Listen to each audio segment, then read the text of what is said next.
friends, we're here today to prepare some tuna fritters.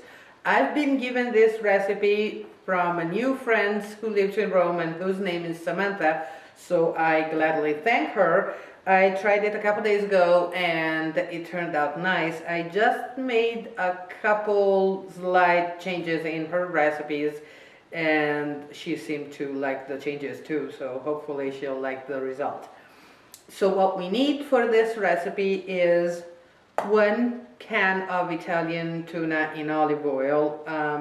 This one is exactly 5.8 ounces. It's about 160 grams.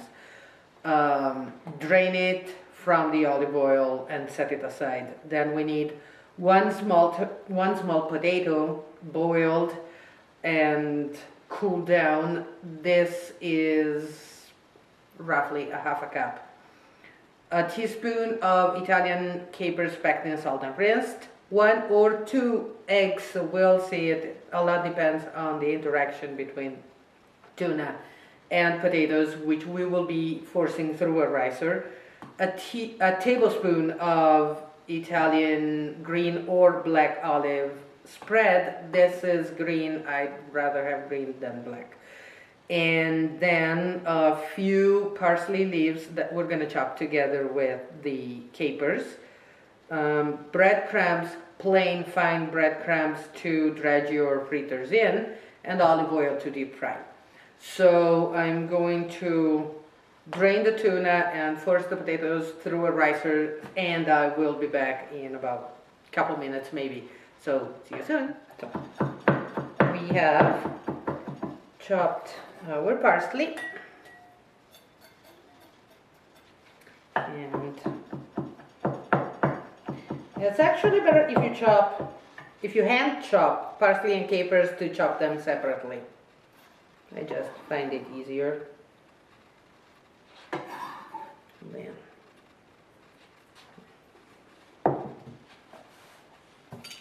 we are gonna add our potatoes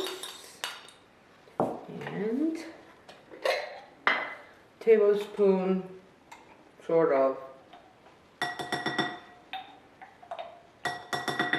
a tablespoon of olive spread. You will probably don't need any salt because tuna is salty, so are capers and olive spread, and you can always add some some salt at the end when you're done after frying. So okay, my friend in her recipe blended it with an immersion blender. I like to taste actually chunks of tuna and potatoes, so I'm not gonna blend it. And let's see, we'll start with 1 egg and see how that goes. A lot depends on how much liquid is absorbed by your potatoes and also on how much liquid remains in your tuna. So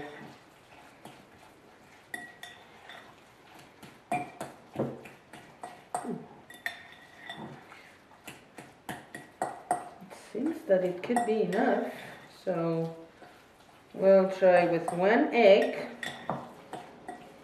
and hope. Okay.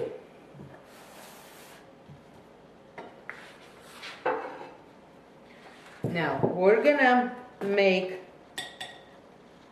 small fritters. Pass them in the breadcrumbs, and then we'll pass them in the breadcrumbs once more so that they'll have a bigger coating of breadcrumbs, and this will prevent them from smashing.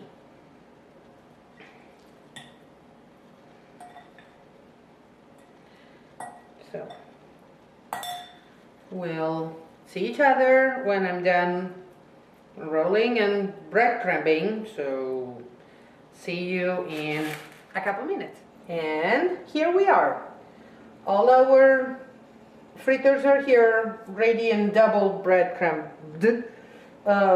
I switched on olive oil. Olive oil has to be really warm in order to fry like any other oil. To be sure that your olive oil is actually warm, just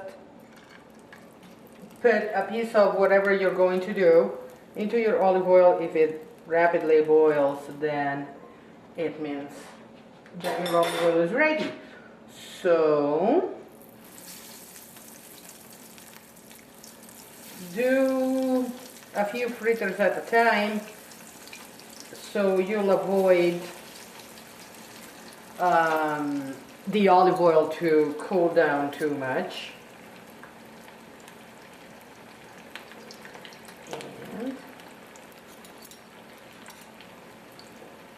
wait until the bottom side starts getting a little golden and flip them. You don't want to flip them too often because otherwise they will break down.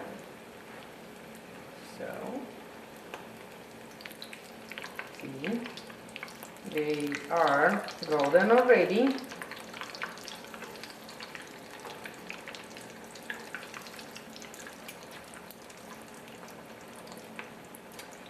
And they will probably need about couple minutes frying per side, or whatever is at your satisfaction. There's nothing that really needs to cook too much, except for the egg maybe.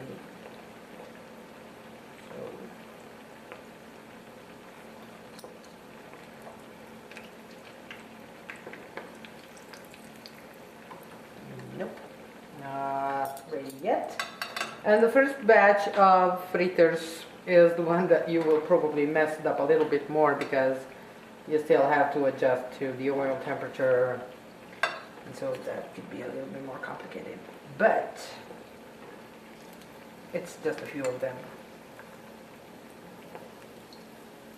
And we're technically almost done with the first batch.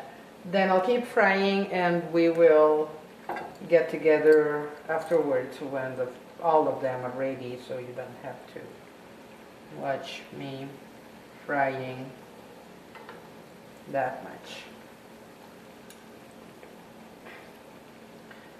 And try to remove as much oil as you can and layer them on kitchen towels to absorb the oil that is in excess. So I'll keep frying and we'll see each other in a few more minutes. And we're done. We're done frying. They are nice and golden on both sides and still warm actually. So they are great in an appetizer. They are nice also as a sort of an entree with a nice salad or other vegetables. It's quick, fun, tasty. So thanks Samantha for the recipe again. See ya next time with another recipe.